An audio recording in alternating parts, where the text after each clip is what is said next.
Welcome back to the Center Square Daily. I'm your host, Greg Bishop. Now let's put Illinois in focus, where it was another late night at the state capitol in Springfield as the Illinois House didn't wrap up floor action until after 10 p.m.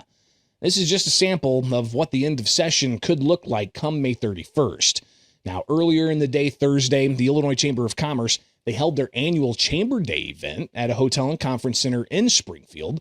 And speakers included all four of the legislative leaders: Senate President Don Harmon, Senate Minority Leader John Curran, Illinois House Speaker Chris Welch, and Illinois House Minority Leader Tony McCombie. Senate President Harmon, a Democrat from Oak Park, he talked about a myriad of investments he said is coming to Illinois, bringing with it jobs, and he says a better quality of life. They chose Illinois because in a world full of uncertainty, stability matters. Now, my job is to keep that going, and the biggest challenge we face right now is one we don't control: Washington. We're dealing with a level of federal uncertainty that makes responsible budgeting much harder than it should be. I'll put it this way. I wake up almost every morning wondering if a rage tweet out of the White House is going to blow $1 billion hole in our budget. It would be funny if it weren't true. One estimate puts the total impact of threatened and enacted cuts targeting Illinois at more than $61 billion over the next decade.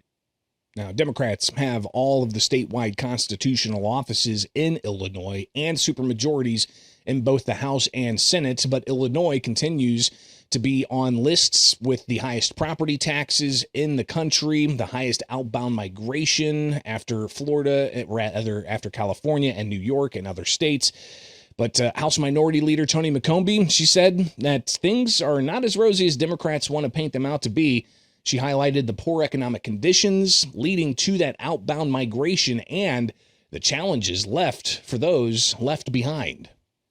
Too many businesses are facing uncertainty in taxes, regulation, and workforce availability. And uncertainty is a deal breaker, and it's a fast track to watching investment head somewhere else. Investment head to another state. We can and we must do better. Unfortunately, we're under an environment right now where people don't want to work.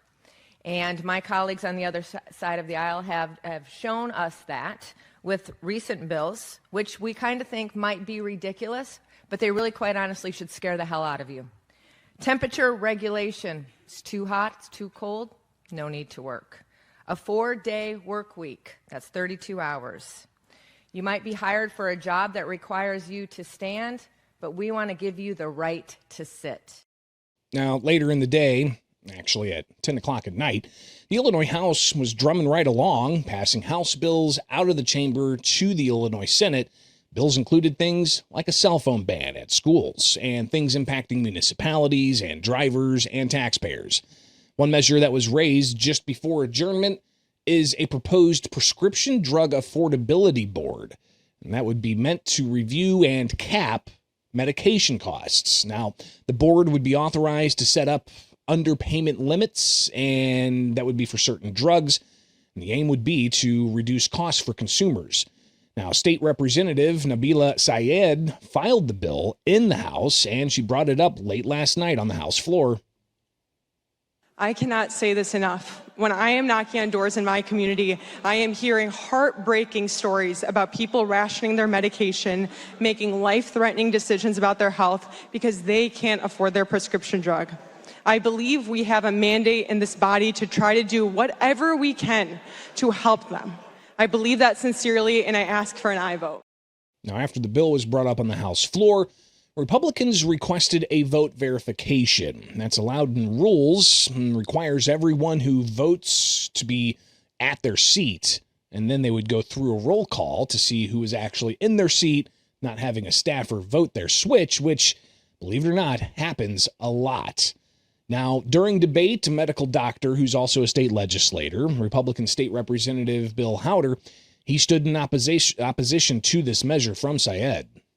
My problem is the pilot is a sham. This is a late amendment, and now we hear about a pilot study to make people think that this is going to end after 5 years. This is never going to end. It will never end, and the outcomes are political. They're not outcomes related to metrics or to success. They're if the General Assembly wants to keep this going, and I guarantee you the General Assembly will never sunset a program like this. This is socialism. This is socialism for the drug market in this state. It will never work. I guarantee you it will never work. This is central control. This is the experts being smarter than the markets. Please vote no. Now, shortly after Howder's comments, Syed pulled the measure from consideration, but it could come back down the line. The legislature is in session until May 31st. And that's the deadline to pass an annual spending plan of how your tax dollars are going to be spent in the land of Lincoln for the next fiscal year. That starts July 1st. And that's Illinois in Focus with the Center Square Daily. Be sure to get these headlines and much more coverage from Illinois and across the country at thecentersquare.com. From my studios in Central Illinois, I'm Greg Bishop, and join us back here Monday for more stories impacting you, the taxpayer, from around the country, only with the Center Square Daily.